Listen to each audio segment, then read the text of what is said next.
नमस्कार दोस्तों, हाजिर हूँ संस्कृत क्लास लेकर। मैं विजेंद्र चौहान। चलिए दोस्तों, आज की संस्कृत क्लास को शुरू करने जा रहे हैं।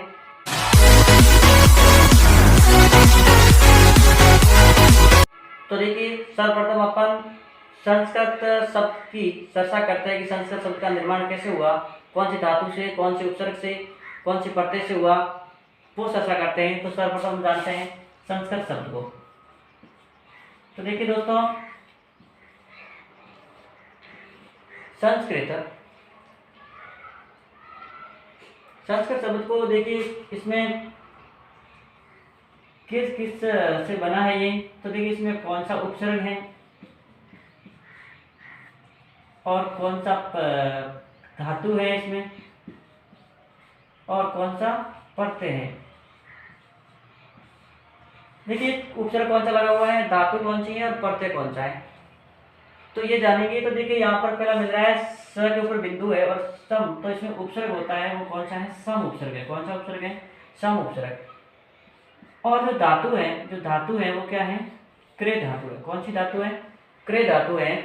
और प्रत्यय है वो है कत प्रत्यय। कौन सा प्रत्यय है, कत प्रत्यय। तो देखिए, सम, क्रे और कत, ये तीनों मिलकर क्या बना है, संस्कृत शब्द बना है। कौन क्या बना है, संस्कृत शब्द। तो ये तीनों मिलकर संस्कृत शब्द का निर्माण हुआ है। अगर आपको कई बार पूछा जाए कि संस्कृत शब्द का निर्माण कौन सी धातु, कौन से प्रत्यय और कौन से उपसर्ग से हुआ है, तो आपको याद रखना है सम, क्रे और कत। सम उपसर्ग है, क्रे धातु है और कत प्रत्यय है। तो ये आपको ध्यान रखना है और इसी से मिलकर संस्कृत शब्द का निर्माण हुआ है। तो चलिए विद्यार्थियों, आज अपन जो पढ़ने जा रहे हैं वो है धातु। क्या पढ़ने जा रहे हैं, धातु। देखिए, धातु को संस्कृत में धातु कहते हैं, लेकिन हिंदी में इसको क्या कहेंगे, क्रिया। क्या कहेंगे, क्रिया कहेंगे। और जो क्रिया का ही संस्कृत में धातु कहते हैं और हिंदी में जो क्रिया होती है, इस टॉपिक को आज हम पढ़ेंगे। तो इस टॉपिक को पढ़ने के लिए पहले अपन को क्या क्या ज्ञान होना जरूरी है, जो इस धातु को सीखने के लिए अपन के लिए सही रहेगा। तो देखिए, इनको सीखने के लिए, धातु को सीखने के लिए अपन को पहले लकार की जरूरत होगी। किसकी जरूरत होगी, लकार की जरूरत होगी। लकार जो आप समझते ही हो, हिंदी में जिसको काल कहते हैं। क्या कहते हैं, काल कहते हैं। लकार का मतलब होता है काल कहते हैं। तो देखिए, लकार यानी काल। उसके बाद में पुरुष की जरूरत होगी। पुरुष की जरूरत होगी। और उसके बाद में जो जरूरत होगी वो होगी वसन की जरूरत होगी। किसकी होगी, वसन की। समझ रहे विद्यार्थियों मेरी बात को। देखिए, अब देखिए, जो लकार होते हैं वो लकार, पुरुष और वसन, इनकी जरूरत होगी जब इस धातु टॉपिक को पढ़ेंगे।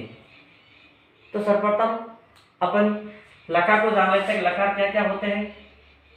तो देखिए, लकार को पढ़ते हैं तो पहले देखिए लकार को पढ़ते हैं।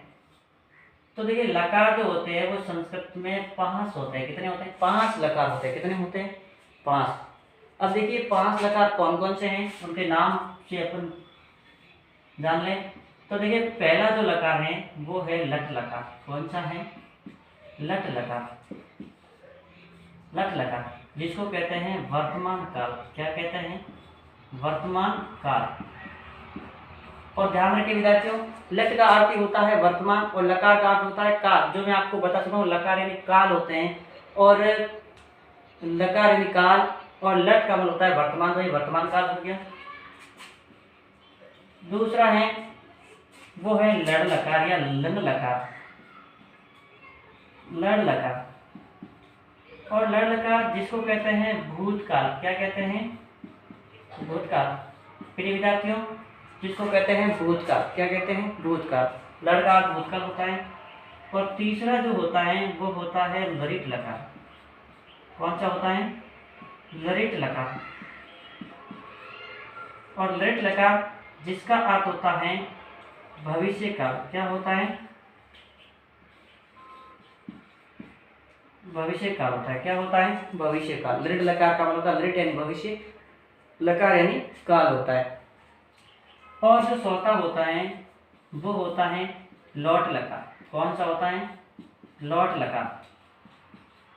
और जो लौट लकार होता है उसको कहते हैं आज्ञाकार। क्या कहते हैं? आज्ञाकार। आज्ञाकार कहते हैं। और इसके बाद में जो 5वां नंबर पे होता है वो होता है विधिलिंग लकार। क्या होता है? विधिलिंग लकार। और विधिलिंग लकार जिसका अर्थ होता है आज्ञाकार भी होता है, आज्ञाकार और सहाय्य के अर्थ में होता है। आज्ञाकार और सहाय्य के अर्थ में होता है। तो चलिए दोस्तों विद्यार्थियों, ये देखिए 5 लकार के बारे में अपन जान चुके हैं। 5 लकार कौन कौन से? लट लकार होता है, लड़ लकार होता है, लिट लकार होता है, लौट लकार होता है और विधिलिंग लकार होता है। तो इनकी जरूरत होगी, अपन जब धातु को पढ़ेंगे 5 लकारों की जरूरत होगी। एक ही धातु 5 लकारों में चलेगी और 5 लकारों में इसके अलग अलग रूप होंगे। अब देखिए इसके बाद में बारी आती है पुरुष की। तो देखिए पुरुष भी कितने होते हैं? 3 होते हैं। कितने होते हैं? 3 होते हैं। पुरुष कितने होते हैं? 3 होते हैं। तो देखिए इसमें पहला जो पुरुष होता है वो होता है प्रथम पुरुष। कौन सा होता है? प्रथम पुरुष। प्रथम पुरुष होता है। और जो दूसरा होता है वो होता है मध्यम पुरुष। कौन सा होता है? मध्यम पुरुष। मध्यम पुरुष होता है। दूसरा जो पुरुष होता है वो होता है मध्यम पुरुष। और तीसरा जो पुरुष की बात करते हैं अपन, वो तीसरा पुरुष होता है उत्तम पुरुष। कौन सा होता है? उत्तम पुरुष। ये 3 पुरुष होते हैं, प्रथम पुरुष, मध्यम पुरुष और उत्तम पुरुष। तो ये भी जान चुके होंगे कि पुरुष 3 होते हैं। उसके बाद में बारी आती है वचन की। तो वचन भी कितने होते हैं? 3 होते हैं। संस्कृत में 3 होते हैं। अब 3 कौन कौन से हैं? तो पहला देख लेते हैं, एक वचन होता है जो एक का बोध कराता है। एक वचन, पहला एक वचन होता है। और उसके बाद में दूसरा होता है वो होता है द्विवचन होता है। कौन सा होता है? द्विवचन होता है। द्विवचन होता है। और जो तीसरा होता है वो होता है बहुवचन होता है। तीसरा जो होता है वो बहुवचन होता है। तो देखिए जब धातु को सीखेंगे तो लकार की जरूरत होती है। और लकार में 5 लकार होते हैं। 5 लकार में देखिए लट लकार होता है, लड़ लकार होता है, दृढ़ और लौट और विधिलिंग लकार होता है। और उसके बाद में पुरुष होते हैं वो 3 होते हैं, जो प्रथम पुरुष, मध्यम पुरुष, उत्तम पुरुष, ये 3 पुरुष होते हैं। और उसके बाद में जो वचन होते हैं वो भी कितने होते हैं? 3 होते हैं। 3 जो आपके सामने मैंने लिख रखे हैं। तो ये 3 पुरुष होते हैं, 3 वचन होते हैं। अब देखिए ये थे जो अपन धातु टॉपिक को पढ़ेंगे। तो इसके लिए लकार, पुरुष और वचन की जरूरत होगी, मैं आपको चर्चा कर चुका हूँ। अब अपन जिस टॉपिक को पढ़ने जा रहे हैं उस टॉपिक पे आते हैं, जो क्रिया जिसको धातु कहते हैं। अब देखिए धातु क्या होती है तो उसके बारे में देख लेते हैं। देखिए धातु क्या होती हैं, जैसे परिभाषा में लिखूं तो देखिए परिभाषा लिखने जा रहा हूं कि जिस शब्दों में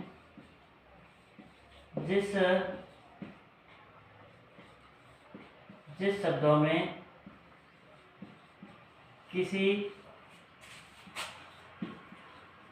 काम का होना या फिर करना, जिस शब्दों में किसी काम का होना या करना पाया जाता है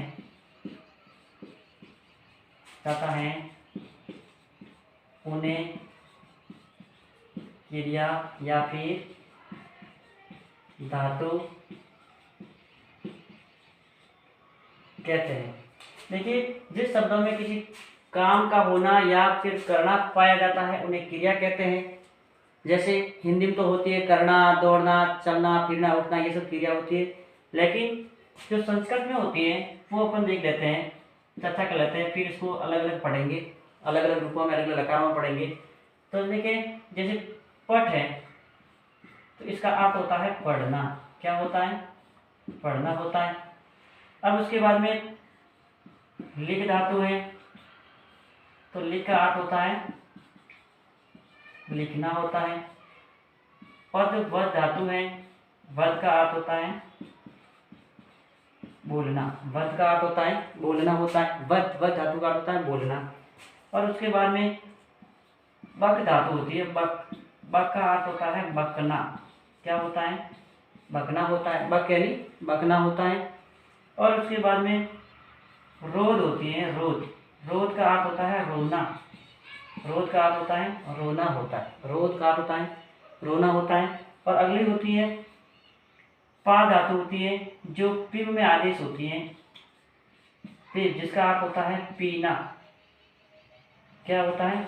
पीना, पिव यानी पीना होता है, पिव का अर्थ होता है पीना। और उसकी जो और जो धातु होती है भाव, तो भाव का अर्थ होता है होना, भाव का अर्थ होता है होना, भाव यानी होना। और इसके बाद में होती है क्रीड धातु, तो क्रीड का अर्थ होता है खेलना, क्रीड यानी खेलना होता है। और खेल धातु का अर्थ भी क्या होता है? खेलना होता है, खेल यानी खेलना, खेल का अर्थ भी होता है खेलना। तो ये सब धातुएं होती हैं जो मैंने आपको चर्चा की है। अब अपन एक एक धातु को कर लेंगे, पढ़ेंगे। और भी जैसे कोई धातु, जैसे बस, बस, बस का अर्थ होता है रहना, बस का अर्थ होता है रहना होता है। और बस में रहना होता है। और भी जो धातु है टिप भी हो गई हैं। यास, यास का अर्थ होता है मांगना, यास का अर्थ क्या होता है? मांगना होता है। यास धातु, यास का अर्थ होता है मांगना। और यास का अर्थ मांगना होता है। और वर्ग धातु होती है, वर्ग, वर्ग का अर्थ होता है बढ़ाना, बढ़ाना होता है। और कथ धातु होती है, कथ, जिसका अर्थ होता है कहना, कथ का अर्थ होता है कहना। तो ये सब जो धातुएं होती हैं, जो क्रिया होती हैं, ये सब प्रत्येक लकार में 500 लकारों में चलेगी, तीनों वचनों में चलेगी, 3 पुरुषों में चलेगी। तो इनको अपन एक एक को लेंगे, एक एक को पढ़ेंगे, और एक एक को किस प्रकार 5 लकारों में चलती हैं। तो आज की क्लास में इतना ही।